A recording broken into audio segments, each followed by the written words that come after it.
Hello guys, I'm Sandeep from askIITians and let's learn some physics today.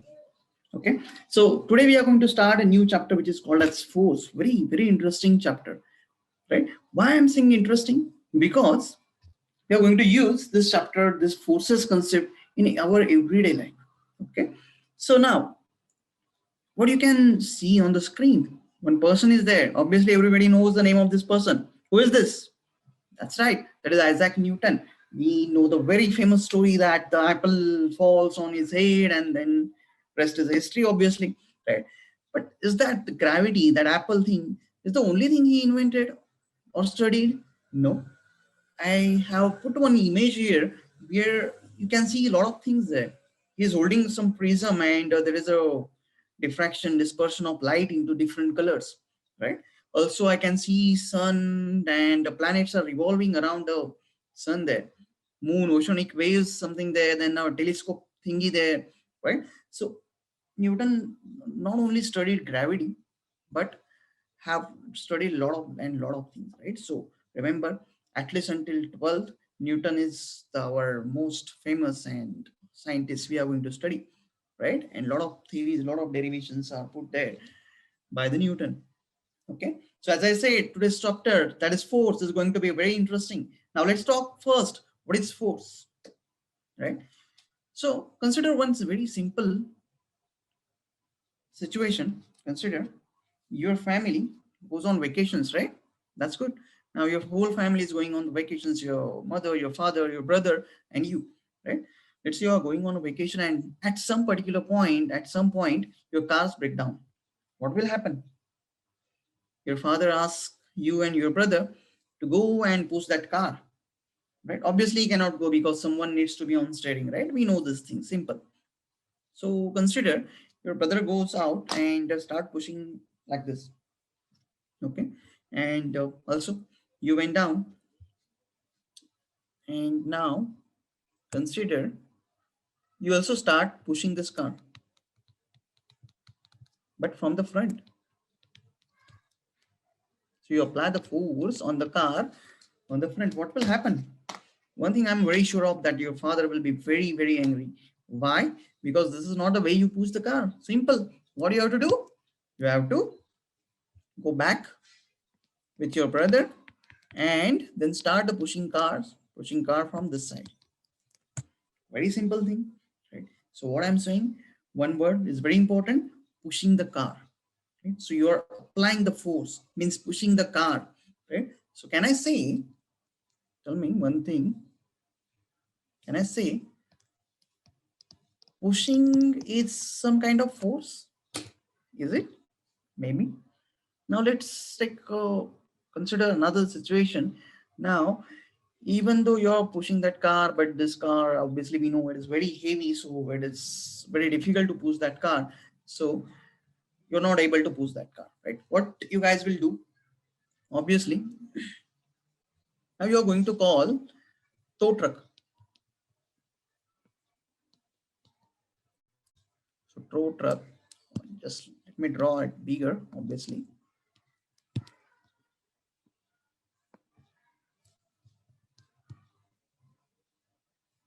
Okay, so I can see this is the tow truck. Let's call this as tow truck. What is the purpose of this tow truck? It is going to attach one cable to your car like this, and now this tow truck is going to pull that car, take that car up to garage, right?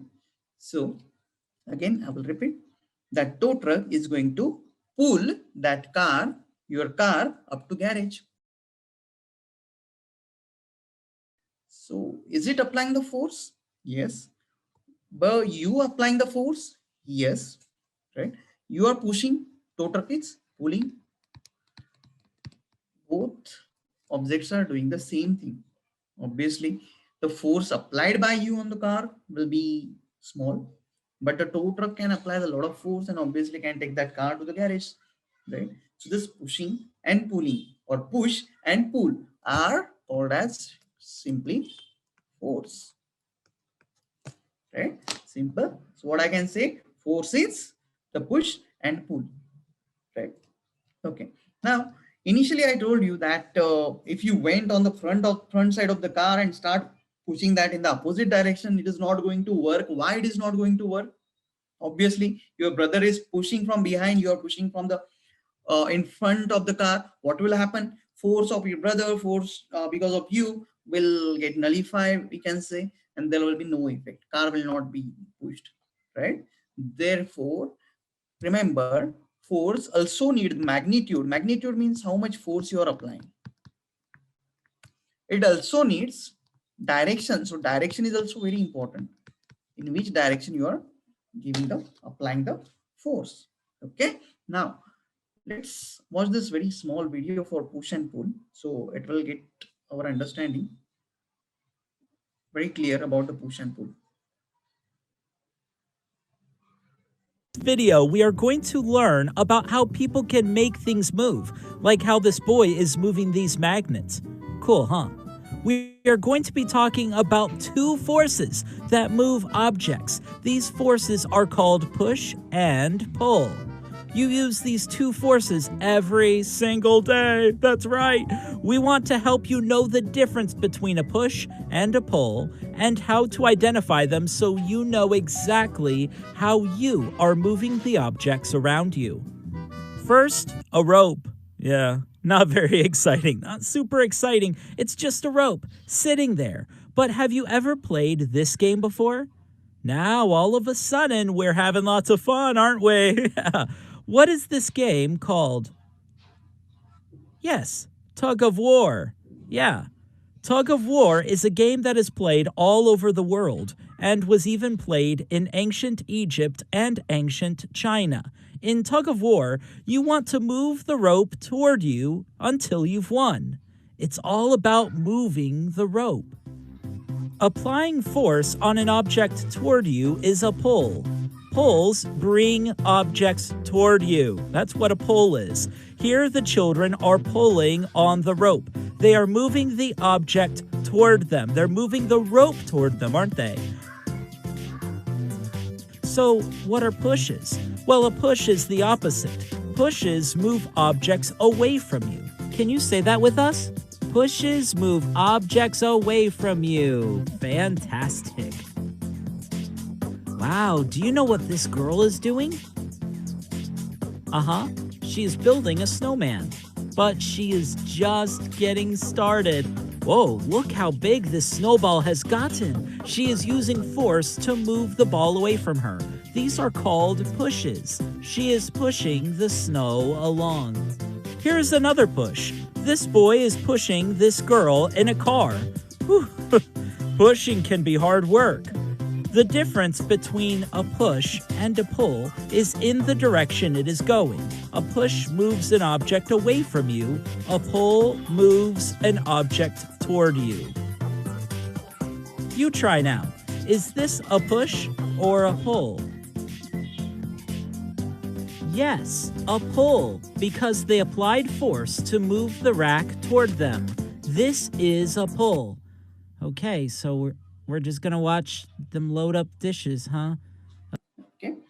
So here we understood what is the push and pull. We also saw that push means object is going away from us. Pull means object is coming towards the object which is applying the force, we can say, right? So this push and pull is called as force. Simple definition we can make of the force.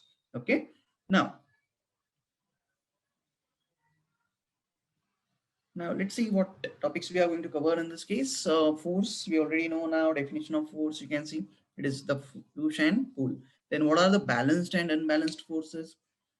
Now you can consider the words, right? Balanced. Balance means everything should be in proper order, right? Unbalanced means what? Right? In detail, we are going to study those. State of motion. What you can say about the state of motion? State of motion means how much velocity you have. Also, what is the rate of change of velocity? Do anybody know what is the rate of change of velocity? That's good. That is acceleration, right? So you know the velocity. Then, so state of motion is what? Whether it is at rest, velocity is zero, what is the velocity, or velocity is increasing, acceleration is there or not. We are going to study all those things, right? Then contact and non-contact force. As the name suggests, it is very easy to understand. Contact means there should be contact between two forces, right? Two objects, we can say. And non-contact means there will be no contact in between two objects, we can say. Simple. Equilibrium. Equilibrium means what? Again, we can say everything is in balanced condition, which we can call it as equilibrium, right? So even can I say that balanced and equilibrium will have some relation in between them? That's right. Okay. So let's see what are all these topics, right? Now, definition of force, as we already know, that the push or pull which can change the state and the shape of the body. State means what? Whether it is at rest, whether it is moving, that will change this thing. Then it can also change the shape of the body also, right? So this is a simple definition we can say. Okay, you already seen this. Here you can also see some examples there. Horse is running. Obviously, he needs to push the ground here, right? So he is pushing this ground here. Obviously, ground is not going to move. But what we can say, if horse is pushing the ground will also push him, right? You must have heard Newton's third law of motion. Every action has, that's right, every action has equal and opposite reaction. That's good. So if horse is pushing the ground will also push the horse. That's why he's able to run, we can say. Then here you can see this person, this boy is pushing that object, right? Here he's trying to pull that small object above his head, we can say. Then this person wants to keep that object onto the chair, right? So all these things are nothing but the examples of push and pull, or simply we can say force. Okay. Now tell me one more thing. We must have heard something called as SI unit. Every quantity has some SI unit. What is the SI unit? Or let's say any unit, right? So consider you went to the shop and let's say to buy some sugar, right? How much sugar you normally buy? Consider to shopkeeper, you will say, give me 1 kg of sugar. 1 kg of sugar means he will give you, I will weigh that sugar on his balance. There must be some balance, right? Nowadays there is electronic balance, obviously, right? So he'll measure that 1 kg sugar and give it to you, right? So this is the unit. So similarly, every quantity will have some unit, right? Like this is the mass quantity, we can say.